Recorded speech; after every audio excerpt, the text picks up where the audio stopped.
Part 21.14. Al-Anbiya, the Prophets. Assalamu alaikum. Welcome back to Sufi Essence with Hammad Syed.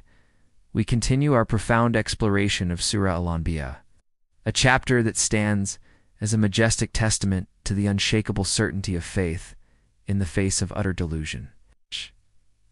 In our last segment, we witnessed the dramatic climax of Prophet Abraham's, peace be upon him, confrontation with his people.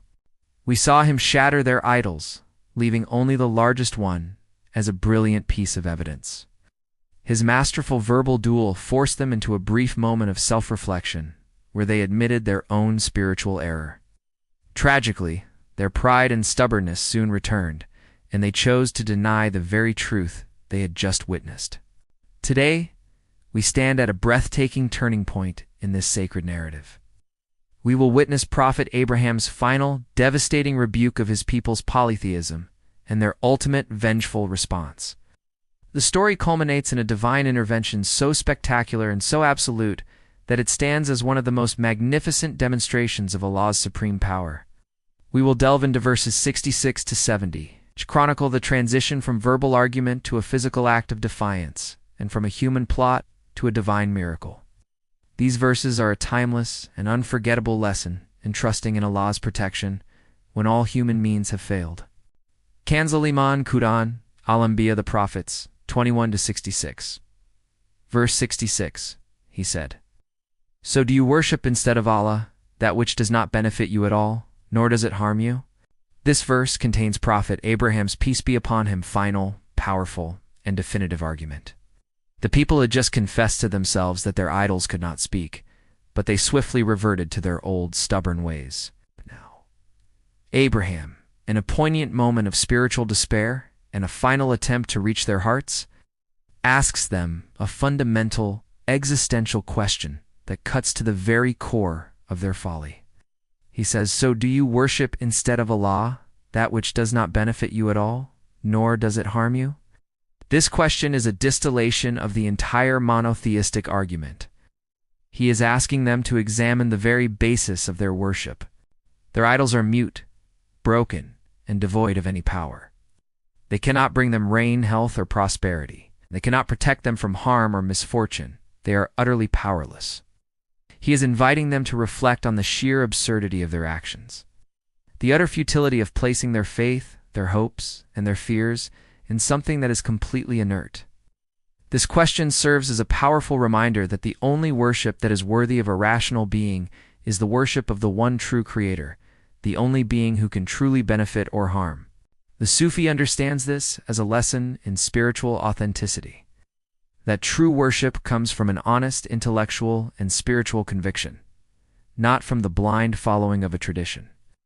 The purpose of faith is to seek benefit and avert harm. And only Allah, the Most High, is capable of fulfilling these deepest human needs. Kanzul Iman Quran, Al-Anbiya, the Prophets, 21 to 67, verse 67. "Fie upon you and upon that which you worship instead of Allah. Then will you not use reason?" After his last powerful question, Prophet Abraham, peace be upon him, expresses a profound and poignant sense of spiritual disgust. The phrase, "fie upon you," or uffin lakum, is a powerful expression of utter exasperation and revulsion. He is not expressing a personal anger, but a spiritual one, a profound and sad disgust for the state of their souls and their stubborn spiritual blindness. He is fed up with their refusal to use their intellect and their refusal to accept the most basic of truths. The disgust is not just for them, but for that which you worship instead of Allah. He sees the idols as the personification of their spiritual delusion, the source of all their intellectual and spiritual confusion. He then ends his statement with a final desperate plea. "Then will you not use reason?" The Arabic word takilan for use reason comes from the word akl, which means intellect or reason. He is pleading with them to engage the very faculty that makes them human, to use the mind that Allah has given them to distinguish between truth and falsehood. This plea is a cry from the heart of a prophet who knows that his people are on the brink of a spiritual abyss. This verse beautifully captures the tragic essence of disbelief, a willful and stubborn refusal to engage with the truth, a deliberate choice to abandon reason for the comfort of familiar lies. The Sufi understands this as a powerful call to cultivate one's intellect and to use it as a tool for spiritual awakening. For true faith is not the absence of reason, but its very culmination. Kanzelaman Quran, Al-Anbiya, the Prophets, 21-68, verse 68, they said, "Burn him and support your gods if you are to be doers." Prophet Abraham's peace be upon him last words, his plea for them to use reason did not awaken their intellect. Instead, it ignited their rage. The people's response is not a logical counterargument, but a resort to brute force. They say, "Burn him and support your gods if you are to be doers." This command is a powerful admission of their intellectual and spiritual bankruptcy. Unable to refute Abraham's argument with logic, they resort to violence. Their command to burn him is the most severe and terrifying form of punishment they could imagine. The phrase "and support your gods" is a desperate cry for validation. They believe that by publicly punishing Abraham, they will restore the honor of their idols and reassert their spiritual authority. The phrase, "if you are to be doers," is a powerful piece of psychological manipulation, a challenge to their manhood and their faith. They are being urged to prove their devotion through a physical act of extreme violence. This resort to a trial by fire is a classic example of how a false ideology, when confronted with an unassailable truth, will always resort to violence and coercion. It is a sign of ultimate spiritual weakness. The Sufi understands this as a lesson in the nature of spiritual oppression, that a heart that is devoid of truth will always seek to extinguish the light of truth in others through force. Kinzel, Iman, Quran, Al-Anbiya, the Prophets, 21-69, verse 69, we said, "O fire, be coolness and safety upon Abraham." This verse is a majestic and breathtaking moment of divine intervention. The people have prepared a massive fire, a raging inferno, and they have thrown Prophet Abraham, peace be upon him, into its heart. This is the moment of ultimate human helplessness and ultimate divine power. Just as Abraham is about to be consumed, Allah, Ar-Rahman, and Ar-Rahim intervenes with a single, powerful command. We said, "O fire, be coolness and safety upon Abraham." The command is directed not at the people, but at the fire itself. This is a profound and spectacular demonstration of Allah's absolute sovereignty over creation. Fire, which has a natural property to burn, is commanded to change its very nature. It is ordered not just to be cool, but also to be a source of safety, to be harmless. The command is a physical and undeniable miracle that completely shatters the people's belief in the laws of nature as the ultimate reality. It shows that the true power lies not in the elements, but in the creator of the elements. It is a lesson that all the forces of the universe are in the service of their creator, and that they obey his commands without question. The Sufi sees this as a profound testament to the power of divine trust, or tawakkul. That when a servant places his complete trust in Allah, even the most terrifying forces of the universe will become a source of peace and safety for them. Kanzeliman, Quran, Al-Anbiya, the Prophets, 21-70, verse 70. "And they intended for him a plan, but we made them the greatest losers." This final verse in our segment is a powerful and concise summary of the entire confrontation. It declares, "And they intended for him a plan." The people had carefully planned to destroy Abraham. They'd planned to humiliate him and to reassert their spiritual authority. They'd planned to make a public spectacle of his punishment.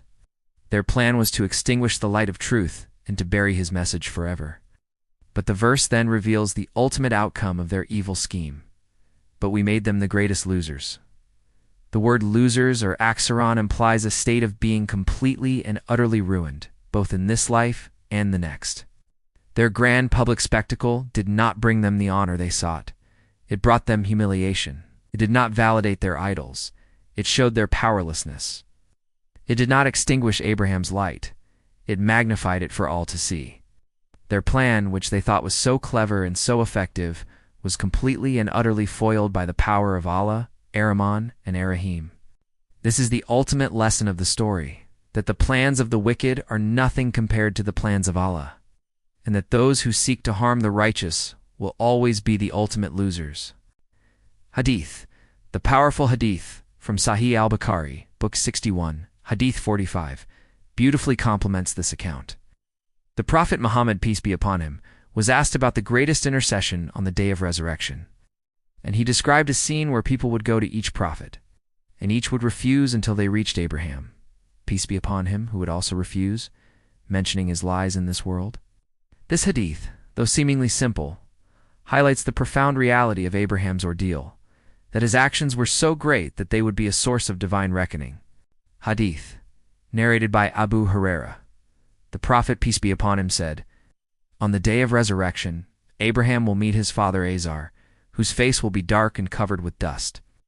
Abraham will say to him, 'Did I not tell you not to disobey me?' His father will reply, 'Today I will not disobey you.' Abraham will say, 'O Lord, you promised me not to disgrace me on the day of resurrection, and what will be more disgraceful to me than to see my father in this state?" Sahih al-Bukhari, Book 59, Hadith 63.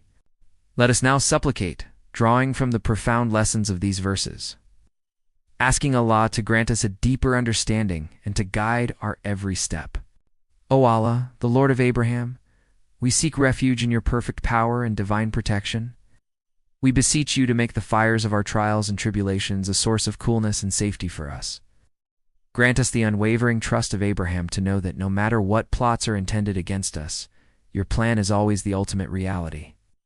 O most merciful, grant us the strength to face all our fears, knowing that your grace and your mercy are all-encompassing, and that you are the best of protectors. May Allah illuminate your heart and mind with the light of this divine ill.